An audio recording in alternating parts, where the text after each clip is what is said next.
চাকরি রক্ষায় চাঁদা দিতে চাইলেন অদক্ষ। মৃত্যুর 4 বছর পর নির্দোষ প্রমাণিত হলেন সাবেক মেয়র কামাল। ভারতের বিমান বিধ্বস্ত, ভুল মর্ধেয় পাওয়ার অভিযোগ 2 ব্রিটিশ পরিবারের। এবং সর্বশেষ জানাবো নির্বাচন ঘিরে বিদেশি পর্যবেক্ষকদের নীতিমালা দিল ইসি। শুনছিলেন সংবাদ শিরোনাম, এবারে বিস্তারিত। চাকরি রক্ষায় চাঁদা দিতে চাইলেন অদক্ষ। সিরাজগঞ্জের উল্লাপাড়া উপজেলার ঘুনা কুচিয়ামারা কলেজে ঘটেছে এক চাঞ্চল্যকর ঘটনা। চাঁদা না দেওয়ায় কলেজে প্রবেশ করতে পারছেন না অদক্ষ মোহাম্মদ আব্দুল খালেক। ফলে চাকরি রক্ষায় চাঁদা দিতে চাইলেন তিনি। শুধু তাই নয়, কলেজে প্রবেশের চেষ্টা করায় তাকে লাঞ্ছিত করা হয়েছে। এদিকে চাঁদা দাবি এবং লেনদেন নিয়ে একটি ভিডিও ফুটেজ এখন ঘুরছে সামাজিক যোগাযোগ মাধ্যমে, যা 6 মিনিট 12 সেকেন্ডের।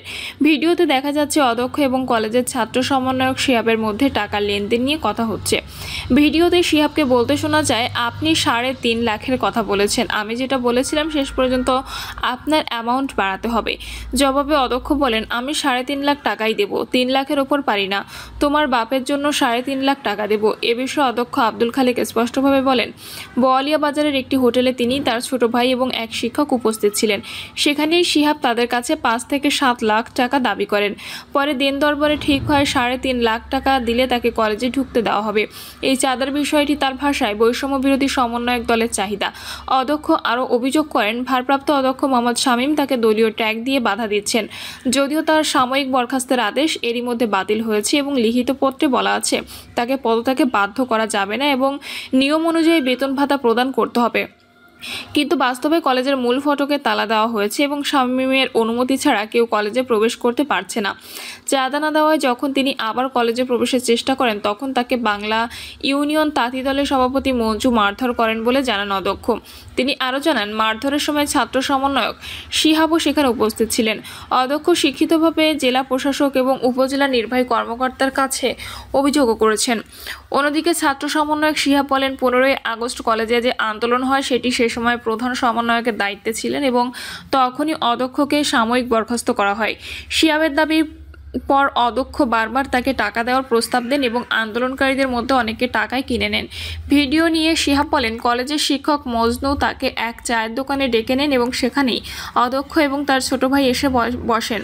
শিহাবের দাবি, তিনি উঠতে চাইলেও তারা তাকে আটকে রাখেন এবং জোর করে টাকার আলাপ জুড়ে দেন। শিহাব বলেন, তিনি শুধু জানতে চেয়েছিলেন আপনি কত টাকা দেবেন, এরপরই তিনি চলে যান। অদক্ষকে মারধরের অভিযোগে শিহাব বলেন, আমি সেদিন কলেজে ছিলাম, তবে আমি যদি রাজি হতাম স্যারকে কলেজ থেকে ফেরত যেতে হতো না। ভারপ্রাপ্ত অধ্যক্ষ মোহাম্মদ শামীম হাসান ভিডিওর বিষয়ে বলেন, ঘটনার রহস্য বের করা দরকার। তিনি বলেন, অদক্ষ ক্লাস চলাকালে কলেজে আসেন এবং স্থানীয়দের প্রতিরোধে তিনি ফিরে যান। মারধরের বিষয়টি তার জানা নেই। প্রধান ফটকে তালা কেন, এ প্রসঙ্গে তিনি বলেন, কলেজের নিরাপত্তার স্বার্থে গভর্নিং বডির সিদ্ধান্ত অনুযায়ী বাইরের কেউ যাতে প্রবেশ করতে না পারে সেজন্যই এটি করা হয়েছে। কলেজের পরিচালনা কমিটির সভাপতি অ্যাডভোকেট আরজ আলী বলেন, ভিডিওর বিষয়ে তিনি অবগত নন, মারধরের বিষয়টি পরোক্ষভাবে শুনেছেন, তবে ঘটনাটি ক্যাম্পাসের বাইরে ঘটেছে বলে জানান। বিস্তারিত জেনে পরে কথা বলবেন বলেও আশ্বাস দেন তিনি। মৃত্যুর 4 বছর পরে নির্দোষ প্রমাণিত হলেন সাবেক মেয়র কামাল। মৃত্যুর 4 বছর পরে উচ্চ আদালতের রায়ে দুর্নীতি মামলায় নির্দোষ প্রমাণিত হলেন বরিশাল সিটি কর্পোরেশনের সাবেক মেয়র ও বরিশাল জেলা বিএনপির সাবেক সভাপতি আহসান হাবিব কামাল। এর আগে 27,54,000 টাকা আত্মসাতের মিথ্যা অভিযোগে তাকে 7 বছরের কারাদণ্ড দিয়েছিলেন বরিশালের তৎকালীন জেলা ও দায়রা জজ আদালত। সেই রায়ের পরিপ্রেক্ষিতে 8 মাস কারাগারেও ছিলেন তিনি। হাইকোর্টের বিচারপতি মোহাম্মদ সোহরাওয়ার্দী একক বেঞ্চে দেওয়া এ সংক্রান্ত রায়ে কামাল সহ 5 আসামিকে বেকসুর খালাস দেওয়া হয়। একই সঙ্গে মামলায় কামালের জামিন বাবদ সরকারি কোষাগারে জমা দেওয়া 50 লাখ টাকা তার পরিবারকে বুঝিয়ে দেওয়ার নির্দেশ দেন হাইকোর্ট। বিবিসির মেয়র থাকাকালে 1995 সালে একটি ঘটনায় 2009 সালে আহসান হাবিব কামাল সহ 7 জনের বিরুদ্ধে 27,54,000 টাকা আত্মসাতের মামলা করেন দুর্নীতি দমন কমিশন। সেই মামলায় 2019 সালে 9 নভেম্বর দেওয়া রায়ে কামাল সহ 5 জনকে 7 বছরের কারাদণ্ড ও 1 কোটি টাকা জরিমানা করেন বরিশালের জেলা ও দায়রা জজ আদালত। তখন এই রায়ে মামলার 7 আসামির মধ্যে 2 জনকে বেকসুর খালাস প্রদান করেছিলেন আদালত। রায়ের পরিপ্রেক্ষিতে 2019 সালের 9 নভেম্বর থেকে 2020 সালের 16 জুলাই পর্যন্ত কারান্তরীণ থাকেন সাবেক মেয়র কামাল। কারাগারে থাকা অবস্থায় নিম্ন আদালতের রায়ের বিরুদ্ধে হাইকোর্টে আপিল করা হলে 50 লাখ টাকার জামিননামায় তাকে মুক্তির নির্দেশ দেন বিচারপতি। নির্দেশনা অনুযায়ী 50 লাখ টাকা সরকারি কোষাগারে জমা দেওয়ার পরও কামালের মুক্তি পেতে 3 মাসেরও বেশি সময় লেগে যায়। পরবর্তীতে 2021 সালের 30 জুলাই মৃত্যুবরণ করেন কামাল। এদিকে উচ্চ আদালতে চলমান মামলার রায়ে কামাল সহ 5 আসামিকে বেকসুর খালাস ঘোষণা দেওয়া হয়। নিম্ন আদালতের দেওয়া রায় পর্যালোচনায় ও 20 জন সাক্ষীর দেওয়া সাক্ষ্য বিবেচনায় এনে এই রায় দেন বিচারপতি মোহাম্মদ সোহরাওয়ার্দী। ভারতের বিমান বিধ্বস্ত, ভুল মরদেহ পাওয়ার অভিযোগ 2 ব্রিটিশ পরিবারের। ভারতের আহমেদাবাদে ঘটে যাওয়া এয়ার ইন্ডিয়ার ভয়াবহ বিমান দুর্ঘটনার পর নতুন করে বিতর্ক তৈরি হয়েছে।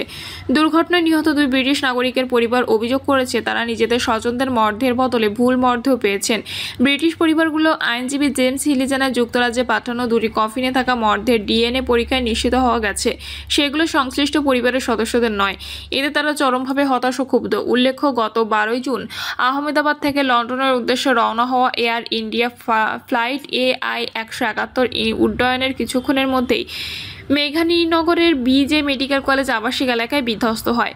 বোয়িং 787 ড্রিমলাইনার মডেলের এই বিমানে থাকা 242 জন যাত্রী ও ক্রুর মধ্যে শুধু একজনই প্রাণে বেঁচে যান।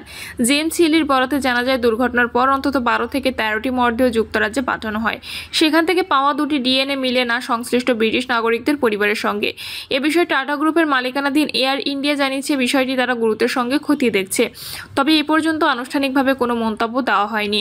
এর আগে দুর্ঘটনায় নিহত ব্রিটিশ নাগরিকদের পরিবারগুলো ক্ষতিপূরণ দাবির ফর্ম নিয়েও প্রশ্ন তোলেন। তাদের অভিযোগ, ফর্মে জটিল আইনি ভাষা ব্যবহার করা হয়েছে যেগুলো যথাযথ ব্যাখ্যা না থাকায় সঠিকভাবে পূরণ করা দুরূহ হয়ে পড়েছে। এতে করে ভবিষ্যতে ক্ষতিপূরণ দিতে অস্বীকৃতি জানাতে পারে এয়ার ইন্ডিয়া, এমন আশঙ্কাও তারা প্রকাশ করে। তবে এসব অভিযোগকে ভিত্তিহীন ও বিভ্রান্তিকর বলে প্রত্যাখ্যান করেছে এয়ার ইন্ডিয়া। এক বিবৃতিতে তারা জানায়, দুর্ঘটনার পরপরই ক্ষতিগ্রস্ত পরিবারগুলোকে আর্থিক সহায়তা দিতে অগ্রিম ক্ষতিপূরণ প্রদান করা হয়েছে। প্রসঙ্গত, টাটা গ্রুপ নিহতদের পরিবারকে 1 কোটি রুপি ক্ষতিপূরণ দেওয়ার ঘোষণা দেয়। এছাড়া তাৎক্ষণিক সহায়তা হিসেবে 25 লাখ রুপি দেওয়ার প্রতিশ্রুতিও দেয় এয়ার ইন্ডিয়া। দুদকের পক্ষে এত দুর্নীতির শাস্তি নিশ্চিত করা সম্ভব না, বললেন বিচারক। 297 কোটি টাকা আত্মসাতের অভিযোগে দুদকের করা মামলায় ঢাকা বিশ্ববিদ্যালয়ের সাবেক অধ্যাপক ও জনতা ব্যাংকের সাবেক চেয়ারম্যান ডক্টর আবুল বারকাতের জামিন আবেদন নামঞ্জুর করেছে আদালত। ঢাকার মেট্রোপলিটন সিনিয়র স্পেশাল জজ জাকির হোসেন গালিবের আদালত এই আদেশ দেন। এদিন শুনানির এক পর্যায়ে তিনি বলেন, দুদকের মতো সংস্থার পক্ষে এত দুর্নীতি বিচারের আওতায় এনে শাস্তি নিশ্চিত করা সম্ভব না। এছাড়া দুদক যেসব মামলা করে সেসব মামলায় শাস্তিও হয় কম। দুর্নীতি করে 5,000 কোটি টাকার শাস্তি হয় 5 বছরের। এদিন সকাল 10:40 আবুল বারকাতকে আদালতে হাজির করা হয়। এ সময় তাকে মহানগর দায়রা জজ আদালতের হাজতখানায় রাখা হয়। এরপর 11:07 আদালতে তোলা হয় তাকে। আদালতে কাঠগড়ায় একটি বেঞ্চে বসেন তিনি। কাঠগড়ায় তাকে বেশ চিন্তিত দেখা যায়। তার পক্ষে জামিন চেয়ে আদালতে শুনানি করেন অ্যাডভোকেট মোহাম্মদ শাহিনুর ইসলাম। প্রিয় দর্শক, এই ছিল এখনকার সর্বশেষ সংবাদ। আপডেট সব সংবাদ পেতে চ্যানেলটি সাবস্ক্রাইব করে বেল আইকনটি ক্লিক করে রাখুন।